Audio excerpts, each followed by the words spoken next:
Now, over the years, one part of the northeast, we regularly get calls from people about saying, I've just been driving down this road. I saw somebody walking at the side of the road. When the car got up close, they just disappeared. I must be honest enough to say there's probably been 30, 40, 50 people that have rang up with that story about this place. Just on Nightowls. I've also seen stories in local newspapers talking about it. And people come up to you and say, oh, I heard that guy say that somebody just disappeared. I was on that road, because once you get started, everybody else that's experienced anything there come up with the same kind of thing. So I thought, well, I should actually have a read of this and research it and see what the juice is about the Spine Road. Yeah. Have you driven the Spine Road? Let's get down and do it.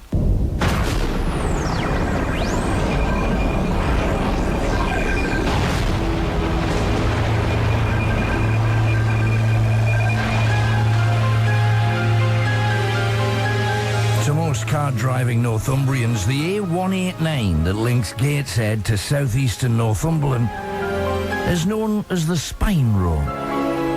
Yet over the past century, there have been many strange and bizarre incidents upon it, as most people use it to get to and from Blythe, Ashington, Lynemouth, and a host of coastal towns and villages. If you go back even further, you can find a Viking assault that claimed the lives of around 40 Northerners when Ashington was little more than a village. 3 Norse longships landed in the bay where Newbiggin now stands.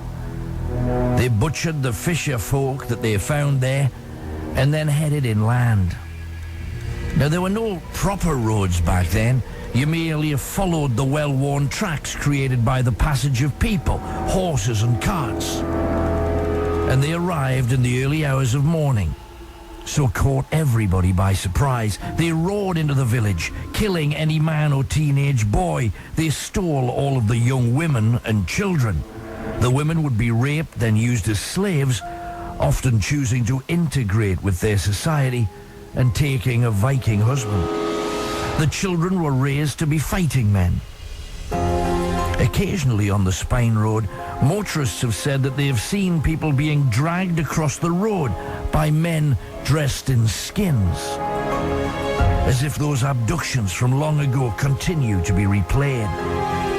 Yet it was in this very vicinity that one Viking warrior tried to prevent a Northumbrian woman from being killed. She broke away and ran into the woods, only to be recaptured. The Viking leader decided to make an example of her, demanding that she be killed by axe as a warning to others to obey their new masters. However, one Viking had taken a shine to her and wanted her. So he put up his sword, saying that he would be responsible for her behavior. The Viking chieftain was less than impressed at this show of dissent in front of his men. So he walked over to him and said, "If you want her to live, she will live unless you kill her." The Viking smiled, and then in a second the chieftain's axe had taken off his head. His body was twitching on the grass as the leader picked up that decapitated head by the long plaited hair and proceeded to beat the woman to death with it.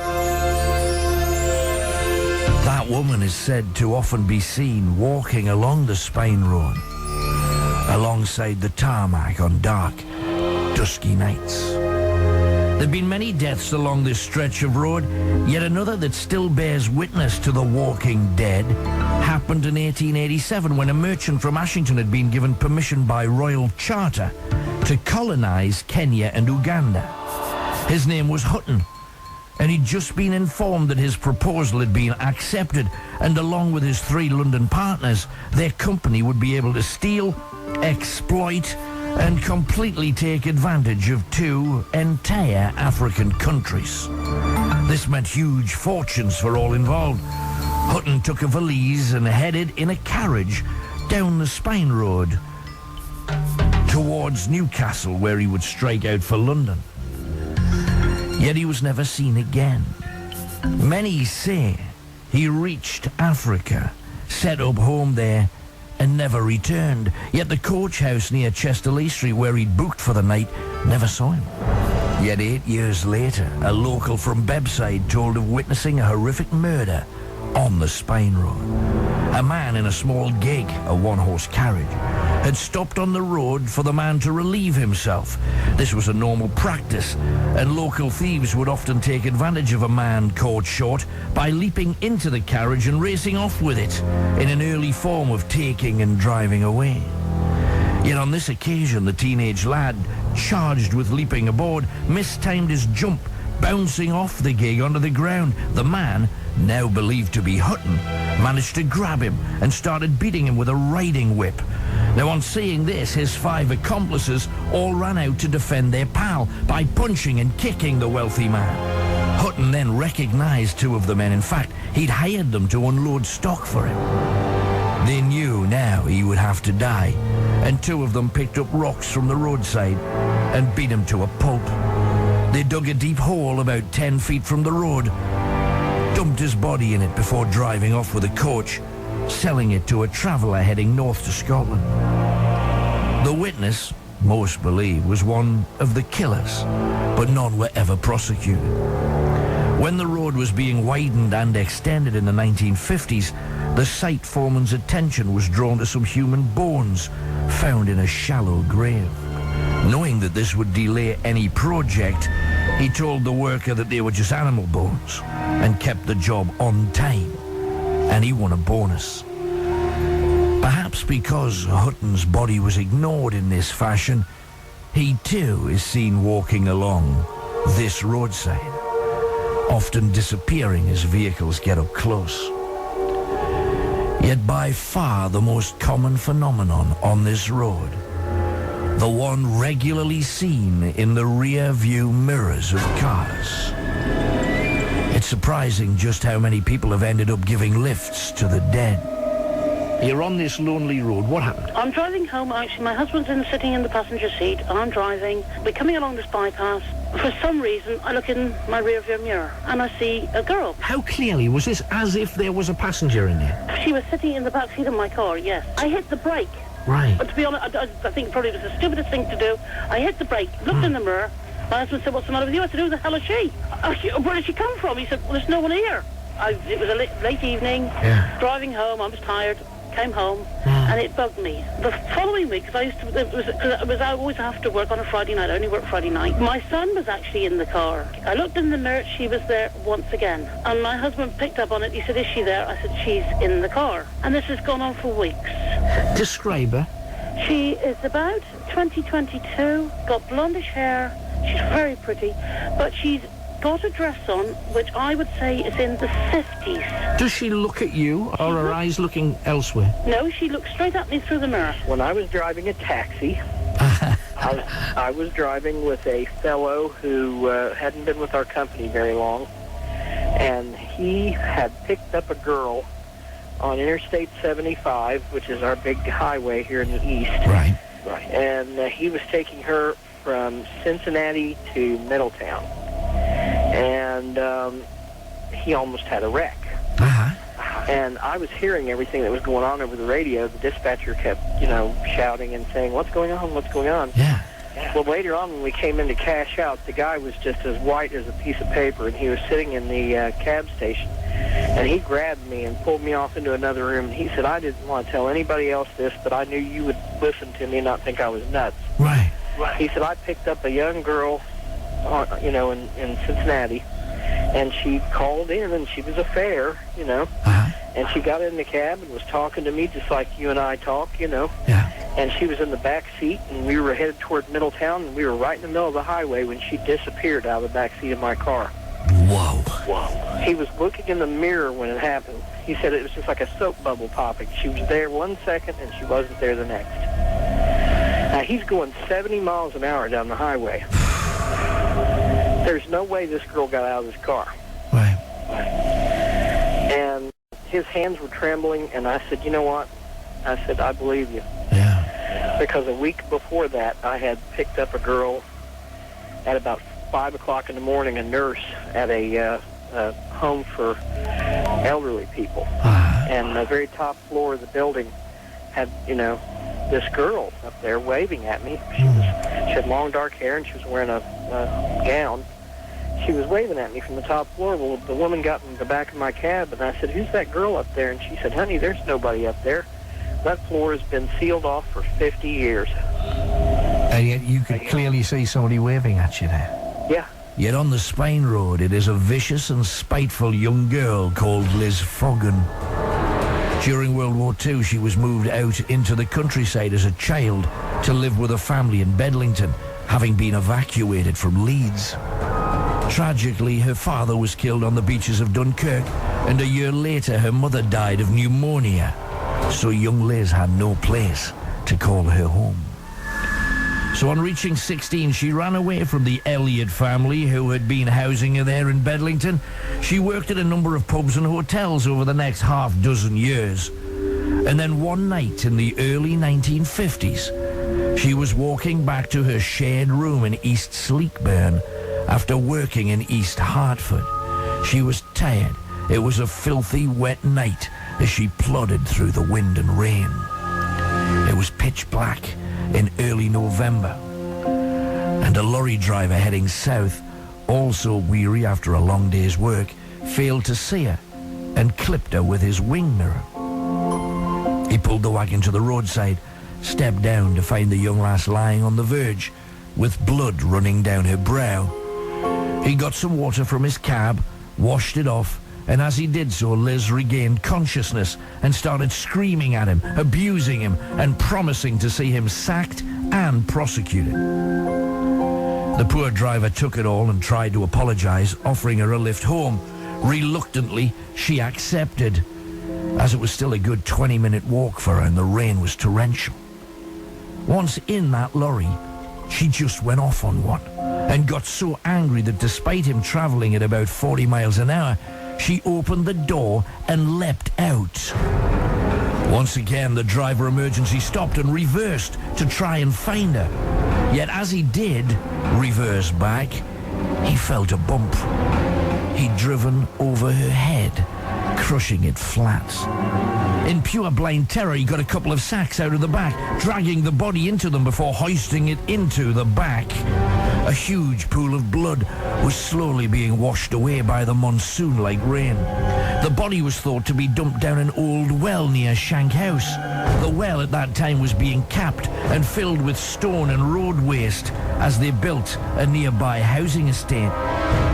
The driver spent almost 2 hours in the rain shoveling soil and stone on top of her body down that long hole. She's still thought to be there, as the top of the well was later paved over. The dead girl has since proven not to be too happy about her demise and has preyed on motorists on the Spine Road ever since. In some cases, she flags down cars and wagons, seeking a lift, usually on wet, dreary nights. Often as a car pulls up, she will disappear, terrifying them. On other occasions, she's been known to get into the back seat as the driver stares at the soaking girl with the vivid electric blue eyes in the rear view mirror, only to see a trickle of blood running down her face. Sometimes she then disappears. On other occasions, she's even slapped the back of the driver's head or screamed, causing at least a dozen cars to crash. One motorist called Duncan Dalglish from Eyemouth reported this on his insurance form after he drove off the road into a tree. He didn't win his claim, but he swore that is what had happened. In 1971, Mary Dobson from Ashington was travelling home on a horrible rainy night and picked up a young girl dripping wet from the Spine Road. They talked for 10 minutes, with the girl sitting in the front seat. The next 60 seconds almost cost Mary her life. She told local reporter Colin Greaves, "I thought I was doing what anyone would do, and yet the girl was being foul-mouthed and unpleasant. She said her name was Liz and she just wanted to get home. So I was taking her as quickly as I could. Then after talking quietly, she suddenly screamed. Then I looked over at her face, and it was just one mess of blood. You couldn't even make out her eyes or nose. It was just blood. I screamed and just yanked at the steering wheel. The car rolled over about 3 times, and I woke up at the hospital in Ashington. Over 100 sightings a year on average, even today. It is so well known a tale that no one gets picked up along the Spine Road anymore. If it's a rainy night, some locals choose to take a different route, just in case, because Liz sometimes manages to get into their cars without them even having to stop. They're happily driving along, and then out of the corner of their eye, they see something moving in the backseat of their car or lorry. At first, it just looks as if it's something black that gradually transforms into a soaked and bloody Liz, ready to assault the back of their head. As recently as August 2010, Richard Hall was driving down the Spine Road towards Newcastle with his stretch limousine with 4 girls celebrating a birthday. They were being loud and playing music, but Richard heard genuine panic and looked into the back, and right at the very back of his stretch, there was a 5th girl bleeding from the head. By the time he stopped and walked around, the girls were all crying and shaking in fear because that girl had disappeared in front of them. If you're driving, wherever you're driving, you're told regularly to check in your mirrors. Unless you're on the Spine Road.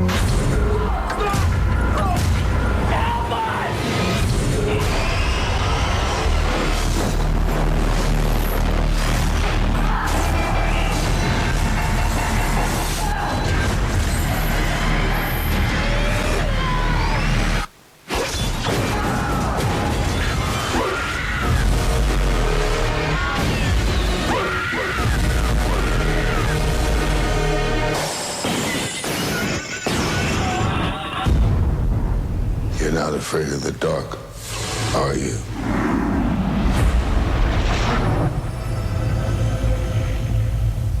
And now, on today's program.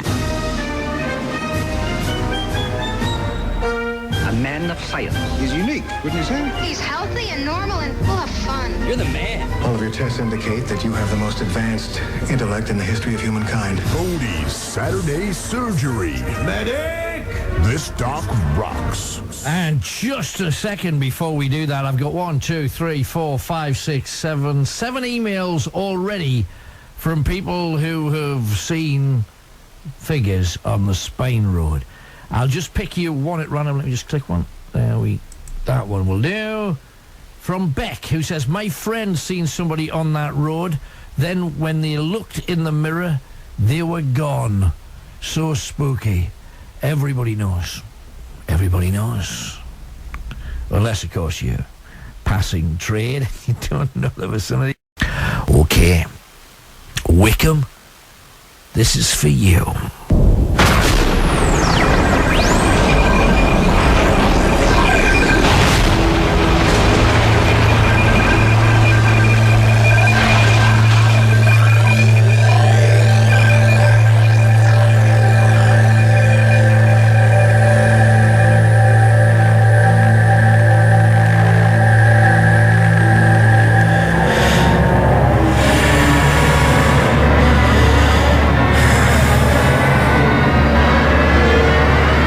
Is one of only 2 suburbs of Newcastle on the south side of the Tyne.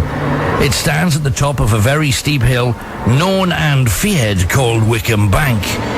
So severe is the slope, they had to integrate it as unable to cope. Yet you have to go far, far back into history to find the best story of the area. The northern part of Britain was once ruled by the Danes, and they had ravaged across the land, setting up home and eventually breeding with the indigenous population. Yet one major massacre took place long before that, when Viking longships were raiding the northeast coast. They were after 3 things, obviously gold and riches, but also women to use as slaves or concubines. but also women to use as slaves or concubines, and later as wives, and also livestock to breed and farm. Now, it is sad that few people ever mention this horrific episode, and yet I will be happy to show you how it was lost in the dusty shelves of time. On the 16th of June, 793, a number of longboats docked in Portland Bay on the island of Lindisfarne, and they attacked and pillaged the Christian Abbey. For years, the priests there had lived a good life with slaves to do all the manual work and women who were charged with cooking, cleaning, and having sex with the priests. They were rich and powerful men, although they always described themselves in the holy writings of the day as pious, humble, and poor. Yet as that was the only writing of the day, who was there to question the lie that they painted? Many of the non-religious Northumbrians all knew how hypocritical these priests were, and they were actually pleased when the Vikings cleaned out the abbey. Yes, they were terrified of the Norsemen too, but at last for once the two-faced priests were getting sorted out. All of that money that Northumbrians paid into the church had gone to feeding these fat, spoiled priests and giving them the sort of power that no ordinary man could ever have dreamed of. 2 of the priests were skinned alive from head to toe, and their skin was folded up into a square and nailed to the abbey door. Whilst still alive and screaming in agony, these overstuffed men were hurled into the salty water, where they died instantly of shock. A leading religious writer of the time, Alcuin of York, wrote, "Never before has such an atrocity been seen." Relatively few people died, but they were Christians. Not only that, they were priests belonging to the church, so the church was appalled and painted this attack as one of the worst atrocities on British soil. Yet 3 days later, 6 longships sailed up the River Tyne and docked just past the main Swalwell dock. Yet thanks to a wooden watchtower, they were spotted, and the few villagers living on the bank of the river had time to grab their animals and race into the heavily wooded hills. This meant there was very little for these Scandinavians to take, and yet they could smell food, and high up the hill that faced them, there was a strange white glow in the sky. They knew that that meant another village. It seemed a long way from their vessels, but they had to take the chance before travelling back across the North Sea.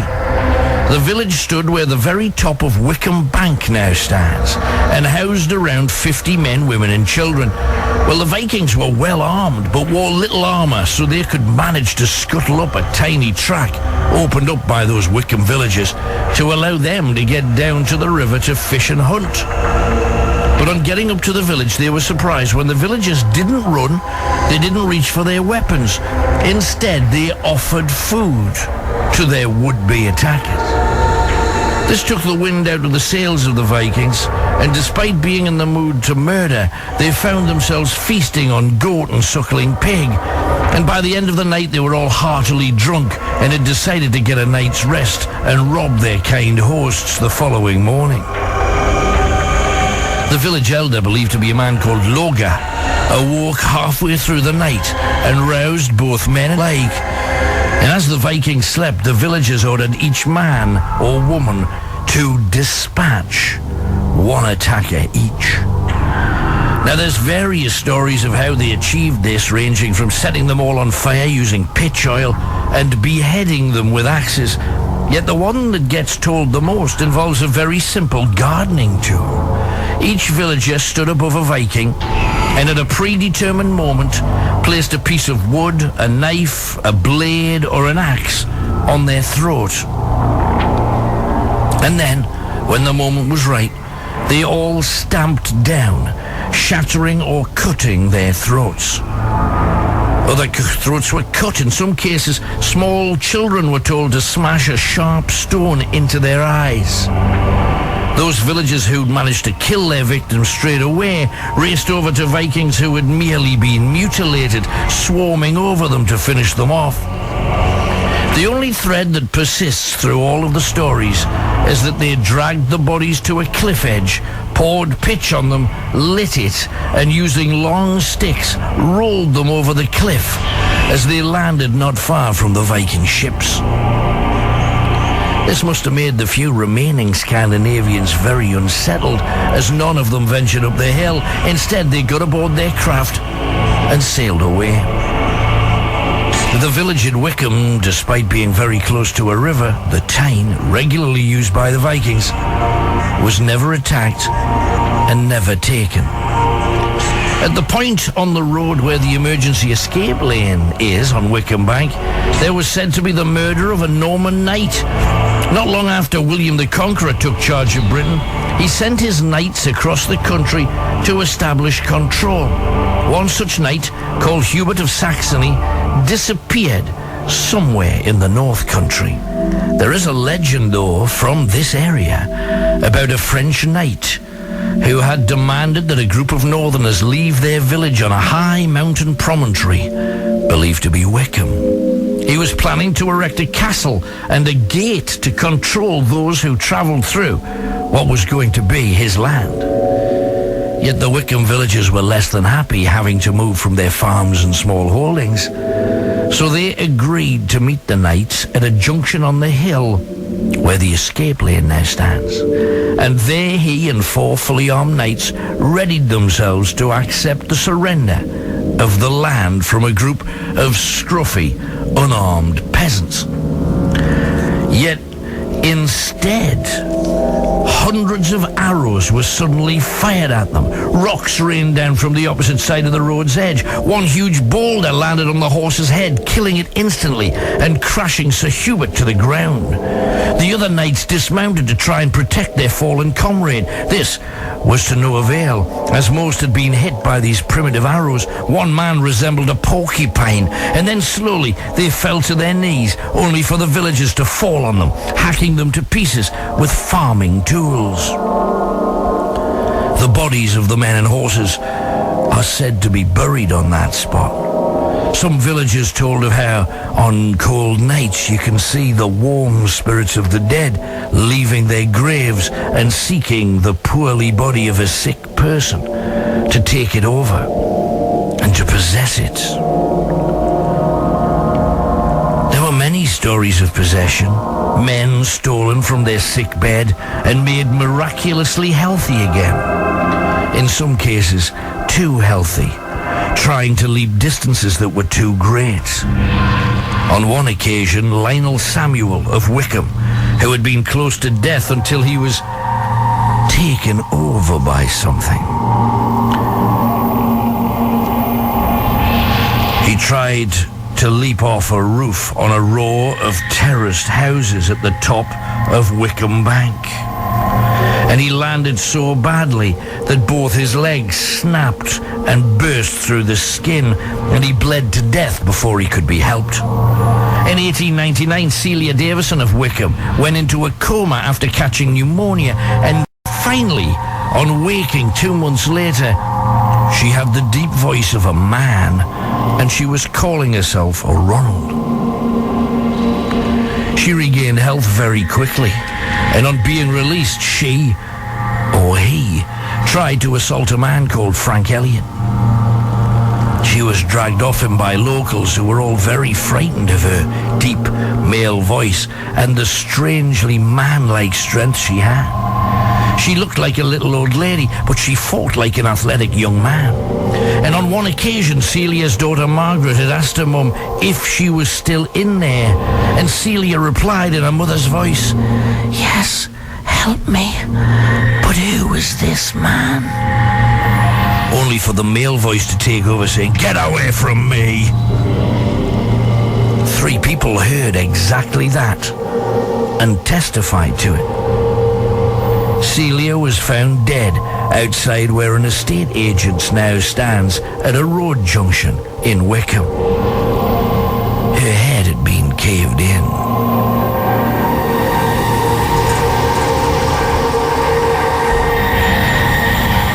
Much more recently, there have been some horrific attempts at demonic possession. In In 1933, Mrs. L. Neville of Wickham awoke to find her son, aged 5, writhing around in his cot, swearing in the voice of a much older man. When he stopped, the child calmly looked up at his mother and said, "Bitch, die!"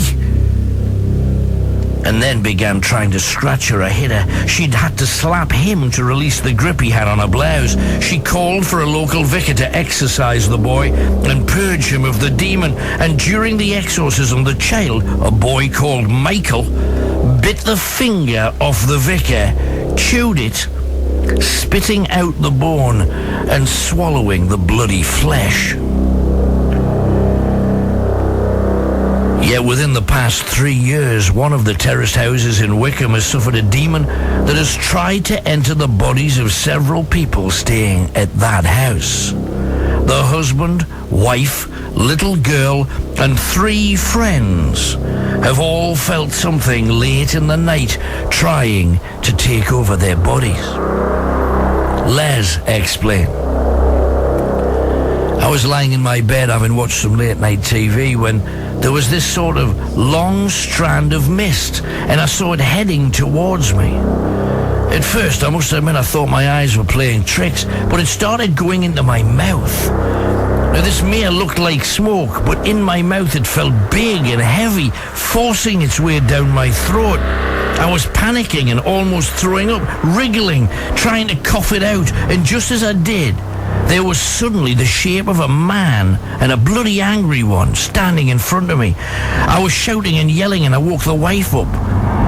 She then told me that the exact same thing had happened to her too, but she thought I wouldn't believe her. The kids and guests to the house were never told by us what had happened, yet they told us identical stories. On one case, my friend, who's bipolar, said he could hear the voices of people screaming in pain, and then something took him over.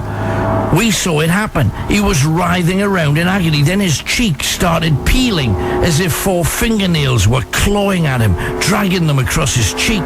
We saw the wounds open. We could see his skin being pressed into. We saw a bit more floating smoke going towards his mouth and nose, and then he began speaking in a woman's voice. The most frightening thing was that the voice was so incredibly calm. "Take me to see Malcolm," the female voice said. I didn't know anybody called Malcolm. And then my friend came at me, put his hands around my throat so tightly, I thought I was going to die. I punched him so hard and broke free, huge red handprints on my throat. And suddenly my friend was back again. Everybody in the house saw the entire thing happen. In total, 8 of us saw it. It seems especially there in Wickham. If you feel weak, or if you have the flu, or if you're a little bit poorly, there could be something moving around in your house, wanting to set up home inside you.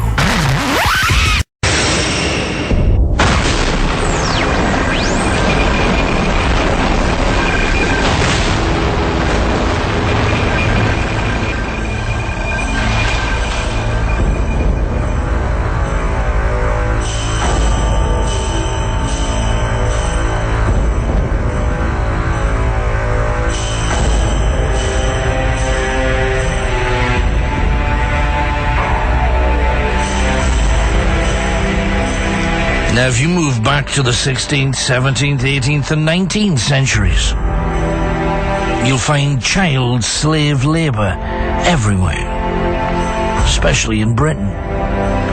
Way back, poor families would sell their children into service, occasionally to be a knight servant, travelling with him from battle to battle, others selling daughters into the service of the great houses or castles.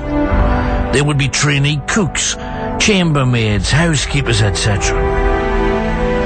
The young lads would be sold to be trained as landscapers, grooms, gardeners, butlers, kitchen porters, waiters, or even soldiers. Yet if it was in the factories of the 18 and early 1900s where much of the treatment was absolutely disgraceful, at a factory in Gateshead, in 1888, Alfie Morn, age 7, was responsible for looking after a metal guillotine to trim thin panels of metal. He'd already lost a finger on the machine when he first started, aged 6, and far worse was to come. The engineering plant where he worked was using machinery over 20 years old, and it was used every day, so it was very prone to stop, to jam, usually jamming a sheet of expensive ultra-thin metal. Well, Alfie was called for, and he raced over to find 2 sheets on top of each other, stopping the guillotine process. What he didn't see was his boss standing at the other side of the machine as the youngster gently tried to shake the wedged metal free. The frustrated manager was losing money every second that the line was halted. So he reached for a hammer to knock the 2 sheets out of the mouth of the machine. Well, this caused the machine to move from 0 to travelling at about 20 miles an hour, sending 2 sheets flying at the young boy. They hit his arms first, amputating them. Then they went right through his chest as poor little Alfie fell into 4 pieces. The manager was never prosecuted. Instead, he paid Alfie's parents 21 guineas as compensation for the terrible accident. 4 months later, Alfie's older brother, Stanley, aged 11, was in the storage warehouse when a wooden first floor, overburdened with metal, just crashed down on top of him. No one saw it happen, and as literally tons of metal lay there, no one resituated it. Instead, they just used it from where it lay. Months later, on getting to the very bottom of that heap, they found the totally flattened dead body of the young lad, half eaten by rats. Out of the estimated child workforce of 755 that grafted there for almost 19 years, 298 were killed. An additional 129 were maimed for life after losing their limbs. The work itself was bad enough, but quite often the foremen were cruel and used torture to get the jobs done. Around 1850, the Parliamentary Committee visited all of the factories and found unthinkable conditions and the kind of treatment that would not be inflicted upon criminals. One factory on the Scotswood area of Newcastle was losing money, mostly due to the owner's gambling, but the foremen were told to nail the ears of every working lad there over 10 years old, nail them to the wall to encourage them to work harder. At the same factory, any of the young girls who could not pump out the right number of pots would be raped by their foreman. These were girls aged 5 to 13, and they would not complain, as in many cases their wage was the only one going into their home. In the pits, children were used at every level, boys and girls as young as 8, working 12-hour shifts hauling coal through the narrow workings. In an attempt to stay cool, many would strip to the waist, and due to this there were many child rapes down there, male and female, never reported. Alison Hall of Leamington worked down the pit for 4 years and then fell pregnant aged 12. When the owner asked who had raped her, as they sought to find the father of the baby, to their surprise she said, "They all raped me. At least 2 of them would stick me every day." She then gave over 30 names of grown men who had taken her against her will during her time down the pit. And finally the inquiry found that she was a whore of no self-respect and that none of the men were guilty. The owner could afford to lose an 8-year-old girl, but not 2 shifts of experienced miners. Alison was told by the pit manager of a woman in Throckley who could get rid of her problem, and an abortion was carried out using a bent knitting needle. The baby died. Alison caught an infection and died 3 weeks later. She was buried in the cemetery in Leamington without a headstone. Yet at a factory unit under the bypass that crosses the Tyne at Scotswood, there's a company suffering the after effects of a previous firm. Brown's was a factory making furniture. It had about a third of its labour aged between 7 and 13. They did all the unskilled work, the sweeping up, the polishing, the finished furniture, adding wax, the screwing on of handles. Most of the men who worked there were thoroughly decent, except for the man who was second in command. His name was Bob Chipchase, and he was the authoritative right arm to a boss who was never there. This meant he could do what he liked without fear of any recriminations. Stories abounded of him raping some of the young girls, and he'd certainly tortured the young boys. His favourite trick was to stub out his cigar on people, once causing a 7-year-old boy called Liddle to lose an eye. This factory had operated there for about 16 years, and despite outrageous treatment of its staff, nobody dared to complain. Chipchase had been known to bring thugs to people's homes to sort them out. And on one occasion, a family of 8 were burned to death. So most thought it wise to take the brutality rather than risk death. That is, until the 24th of October, 1827. When the owner, Thomas Brown, visited his own factory. On arriving, a lawyer and 3 women entered the factory and demanded that Brown speak with them immediately. Watching this, Chipchase was panicking, as he'd run the factory pretty much single-handed. What could Brown tell them? A girl aged 17 called Margaret Farrow was up there talking about how Chipchase had raped and tortured her. How 4 years earlier she'd fallen pregnant. His answer to this was to spend 40 minutes trying to kick the child out of her. He succeeded in killing the baby, although she ended up going full term and delivering a long dead and decaying child.